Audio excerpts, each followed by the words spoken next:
আপনার সঙ্গে আপনার প্রতিবেশী প্রচন্ড বিবাদ চলছে।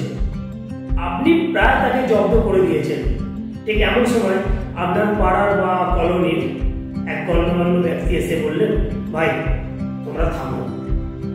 আপনি ভালো মানুষ, ভাবলেন চলো ঠিকই আছে, উনি যখন বলছেন তখন একটু শুনি। বেশ কিছুদিন পর আপনি দেখছেন সেই গণ্যমান্য ব্যক্তি আপনার ওই প্রতিবেশী শত্রুটির সঙ্গে হাত মিলিয়ে নিয়েছে। কেমন লাগে? ঠিক এমনই আমাদের ভারতের সঙ্গে করেছেন আমেরিকার প্রেসিডেন্ট ডোনাল্ড ট্রাম্প। একটি ললিপপ দেখিয়েছিলেন, যার জন্য ভারত ঠিক সেই সময় আমেরিকার প্রস্তাব মেনে নেয়। কি সেই ললিপপ? Trade deal. কি এই ট্রেড ডিল? আন্তর্জাতিক বাণিজ্যের উপর শুল্ক নির্ধারণ, অর্থাৎ দুটি দেশের মধ্যে পণ্য সামগ্রীর আদান প্রদানের উপর ট্যারিফ বা ট্যাক্স। এখন ভারতীয় পণ্য যখন আমেরিকায় পৌঁছাবে, সেই পণ্যের উপর আমেরিকা 25% ট্যারিফ বা ট্যাক্স নির্ধারণ করেছে, যেটা অনেকটা বেশি। এটা ভারতীয় ব্যবসা বাণিজ্যের একটা বড় ক্ষতি হবে, অর্থাৎ ব্যবসাটা কম হবে। কম দামে যেভাবে মানুষ কিনতে পারবে, এখানে কি হবে, যখন দামটা অতিরিক্ত হয়ে যাবে তখন কম কিনবে, অর্থাৎ আমাদের ভারতীয় ইকোনমিতে তার ইফেক্ট পড়বে। তো যাই হোক, বিশেষ রাজনৈতিক কারণে ট্রাম্প এটা আমাদের উপর চাপিয়েছে। অন্যান্য দেশের উপরেও চাপিয়েছে, কারো 18%, কারো 19%, আমাদেরটা একটু বেশি। ফলস্বরূপ কি হলো? শেয়ার বাজারে ব্যাপক ধস। এক সপ্তাহ বেশি ধরে এফআইআই অর্থাৎ ফরেন ইনভেস্টররা আমাদের ইন্ডিয়ান স্টক মার্কেটের স্টকগুলিকে সেল করে বেরিয়ে যাচ্ছে, যার ফলে কি হচ্ছে, আমরা প্রতিদিনই আমাদের ভারতীয় বাজারে একটা বড় পতন দেখছি। এটা খারাপ দিক। অপরদিকে একটা ভালো দিকে আছে, ভালো দিকটাও বলা উচিত।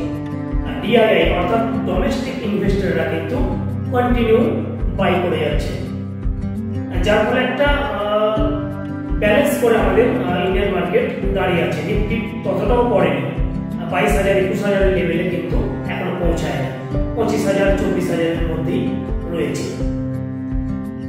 এখন প্রশ্ন হলো, এই 150 কোটি ভারতবাসীর ভাগ্য নির্ধারণ করার ডোনাল্ড ট্রাম্পকে কেন আপনি ভয় পাবেন? ঠিক এমন সময়, যে সময় পৃথিবীর ইকোনমিক দিক থেকে দেখতে গেলে আমাদের ভারত প্রায় 4 নম্বর স্থান অধিকার করতে চলেছে বা করে নিয়েছে। আপনারা দেখে থাকবেন, যখন যখন মার্কেটের পতন হয়, আমি ঠিক তখন একটি করে ভিডিও আপনাদের জন্য তৈরি করি।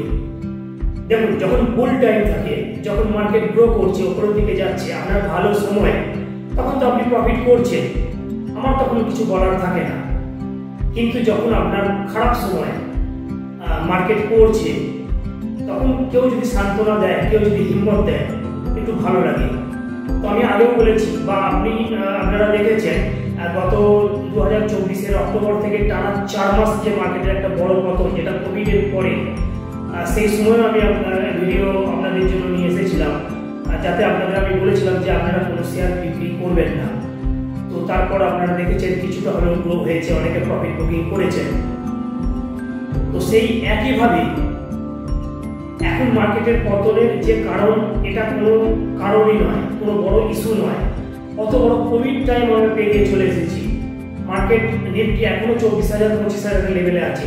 এই যে লেভেলটা 24,000 25,000 26,000, এই লেভেলটা পেরিয়ে গেলে নিফটি আবার 30,000-এর দোরগোড়ায় যেতে খুব একটা সময় লাগবে না। অর্থাৎ ভরসা রাখুন, কেউ শেয়ার বিক্রি করবেন না। আর একটা জিনিস, যদিও পোর্টফোলিওতে কেউ স্টপ লস মেনটেন করে না, আপনাদের যদি ক্যাপিটাল মনে হয় যে না আমাদের ক্যাপিটাল সেভ করতে হবে, তো আপনারা স্টপ লস লাগিয়েও রাখতে পারেন। তো আমি বলবো, ধৈর্য ধরুন।